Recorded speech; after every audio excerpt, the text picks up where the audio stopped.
Real Money Pros, live on air, taking questions from you Saturday afternoons at 3. Brought to you by Pierre Shale Financial Group of Appalachia. Now, from the Signature Bank Studios. Only the biggest stories, only the biggest guests, and only the biggest opinions. This is AM 560, The Answer. Top of the morning, Dan and Amy. I'm going to play this clip especially intended for our next guest because I know he spent a good deal of his working life across the pond in merry old England. Well wishes from one of those Brits to America on the occasion of Trump's re-election, if you will. Breaking news here in batshit bonkers Britain, where for many of us Trump-supporting, freedom-loving individuals, it's the best day ever. It couldn't be better here in the UK. We have the BBC in absolute ruins. They were unable to announce Trump victory at 7 a.m. and they said Kamala still had a very narrow margin of a route to victory, even though it was obvious she had no route to victory at all. Channel 4's coverage was when it started and then completely collapsed, leaving the channel having to play repeat episode of Friends or something because they had no words to speak about the glorious victory of Trump. And now we have a leader of this country who actively sent over his own teams to try and campaign for Kamala. And we have a foreign secretary who called the new president of the United States of America some of the worst names under the sun. So we can look forward to Trump punishing both of them very hard in the near future. For now, I'm just going to indulge myself in all the tears of all the people who said for all the weeks that they said, oh, it's on a knife edge, it's on a narrow margin. Well, looks like Trump won the popular vote, looks like he's got the House and the Senate, and it looks like most of the swing states have gone red as well, and Georgia by 200,000 votes. I mean, truly, one of the best days ever. Just want to say thank you to all the patriots over in America to let you know that patriots in this country are cheering you on as loudly as we possibly can. God bless Donald J. Trump, and God bless the United States of America. Oh, it's a nice postcard from our British friends. Scott the Cow Guy Shellady, market specialist for Market Day Report, 10:30 to 1. The Cow Guy close 1 to 1:30 Chicago time, both at RFD-TV. Scott the Cow Guy, greetings from merry old England. Well, you're going to be shocked to know this, Dan and Amy, but I believe that's Katie Hopkins, a friend of mine. Is that right? It is Katie Hopkins, yeah. Yes. Well, tell her she's going viral over here. Well, Katie is, she's a British, she's like the female version of maybe Nigel Farage, but a little bit more edgier. She falls in and out of favor with the British public a lot. But she's a hoot, man. She's fun. So I've shared many a green room with her over in England, and we became friends. And she puts it out there, that's for sure. Well, before we get to the domestic politics, particularly with the Fed's action yesterday, we've talked about this a couple of times with a few different people, but now it's come to pass, Trump's victory. And so you think about Milei in Argentina, and you think about Trump here, and you think about the prospect of Polyev in Canada to replace Trudeau. And maybe some of what you saw, not just from Katie Hopkins, but some rallying for Trump in England, too, which was interesting. And maybe there is this sort of revolt that started in 2015 and with Brexit and 2016 here, and then it subsided, and now it is resurging, perhaps. Well, it's resurging because we went the other way for a little while, and nobody wants to do that anymore. I mean, it's a repudiation of the global cabal of these people that think they know better than you, and they want to tear down a lot of what you believed and held true in your heart is what a country is. We have a border, we have a common language and a common culture, and they were trying to throw that to the wayside and reshape America into the way that they thought it should be. And there's other Western countries that are going through the same thing. But, when they say that to you, and it started actually around, I think, 2008 with Obama, when they say things like we need to tear it down and rebuild it. No, we don't. We can always make America better, but it doesn't need to be torn down. We just can, we can improve it on the on the edges. But that's their idea. They think that it needs to be absolutely torn down, replaced, and built in their image. And I think that was thrown out 2 days ago with Donald once again thrown out. Now we're going to have to continue that fight, but that's their idea. They believe it needs to 100% be torn down and remade up. Where I think the people on the right believe we can always get better, we can improve things on the outside, but it's a pretty darn good place to start with. Are people coming up to you and talking about the election there? Well, yes and no. I mean, I work in media.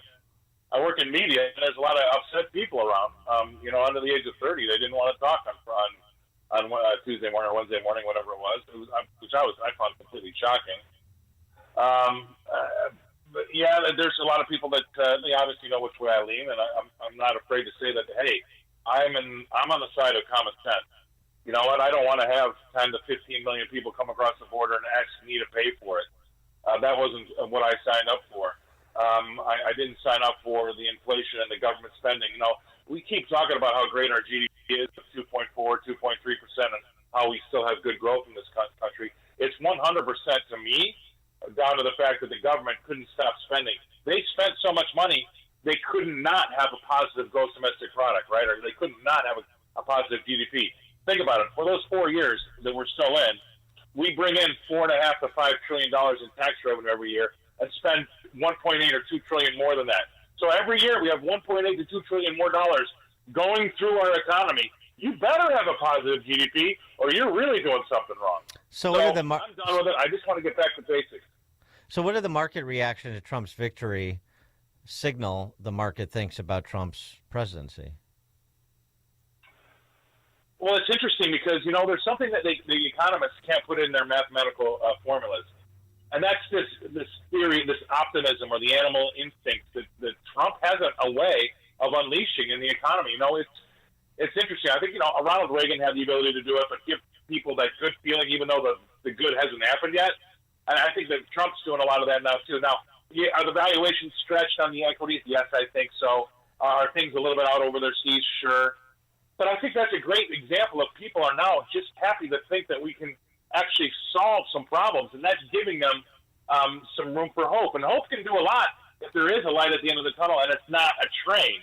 And so I think that it's great to see everybody be that excited. I don't think money-wise, it's probably good to take all of your grandmother's $5 million she left you in her will and put it in the stock market right now.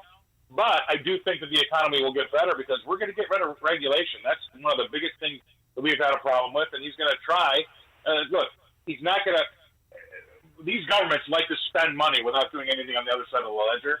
I think that if he doesn't spend money, he's going to do some inflationary things like cut taxes or at least extend tax cuts. But that actually can help growth, where all the other spending doesn't really help growth. So if we can at least shift the views towards growing the economy instead of just spending money willy-nilly, we've got a chance of maybe making our debt situation better. Well, speaking of hope, Jay Powell's rate cut yesterday, another 25 basis point cut, clearly indicates that he's hopeful, maybe just hopeful, but certainly hopeful that the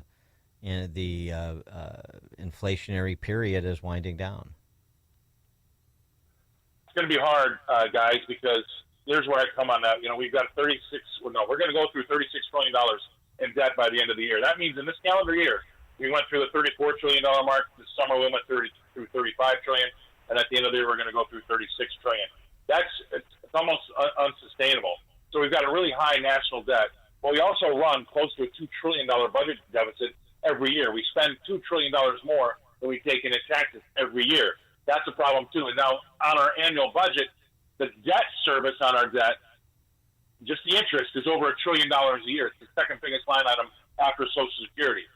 Okay, so that you can't continue down that path, right? We're going to have to do something about that. And what that means is we're going to have to try to inflate our way out of the problem, which means we're going to borrow strong dollars and pay them back with cheaper dollars, which means I think the Fed is going to have to lean dovish, or they're going to be more inclined to let inflation run a little higher so that we can get out of our debt problem when it comes to our national debt and keep our interest payments lower when it comes to our annual debt.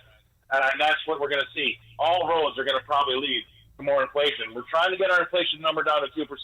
I think it's going to be more like 3 to 4% as the Fed lets inflation run hotter so we can get out of our debt problem. The people around Trump, some are not new, some are. I'm talking particularly with respect to financial matters, economic policy. So Howard Lutnick's emergence, the CEO of Cantor Fitzgerald, John Paulson expressing interest in helping Elon Musk cut $2 trillion from the federal budget, and obviously Musk himself. What sort of impact are you hoping or do you believe that they will have when it comes to the policy direction you're talking about? Well, I'm hoping they do cut. There is so much bad. I mean, we've never, ever really centered on that. We've only centered on spending more money to try to buy gross domestic product. We spent money to try to buy a better economy. But, for every $3 we spend, we're only getting $1 worth of GDP. That's a really bad deal. And actually, I'm sure you probably covered that on your show. Last year, we spent a lot of money, and we bought 818,000 jobs that weren't really even there. That's all. We're bad at cheating. So we got to stop spending, and we got to start cutting. And I think that with the idea that we're going to take $2 trillion out of, it's 400 government agencies that Elon's going to have to look at to start trimming some fat. I absolutely think that there's a lot of fat. Government spending's been out of control, and nobody really looks at, changing it. They want to continue the spending because you can't go to Washington by saying, I'm going to cut back on your benefits and stop spending money. That's not electable. But maybe with somebody like Elon Musk and Paulson, those guys running the show, there's 400 agencies. I'm sure you can find billions, maybe trillions, like they say, in fact, to cut out of there. I don't think that's going to be that hard of a deal. But you like those guys? You have confidence in the talent level there when you add in, the Kudlows and the Laffers of the world? Yeah, I do. Yes, I do. I've had, I've been with a couple of them, not that them per se, but I had dinner with Art Laffer's son, Art Jr. These people are the smartest people in the room, at least to me, and they realize the path that we're going down is 100% unsustainable. We can't keep our national debt going the way it's going because it's just going to get deeper faster. We have to stop spending, and we have to start cutting. And I think that Donald understands that. I mean, he's a businessman, and he's got the right people to do it. And by doing it with tax cuts instead of spending more money to get the economy going, at least you're centered on growth, right, and not debt. The Democrats have been centered on debt by spending more to get the economy going, where I think that now we're going to try to get the economy going. Now, it's going to be inflationary at first, don't get me wrong. That's why you see the 10-year yield go up to 4.4%, even while the Fed's been cutting rates. But they're going to be trying to cut taxes to spur on growth. Nobody's really looked at growing. They've only been looking at spending. The Fed chairman, Jay Powell, was asked yesterday if Trump wanted him gone before his term expires in 26, would he walk? And he said no.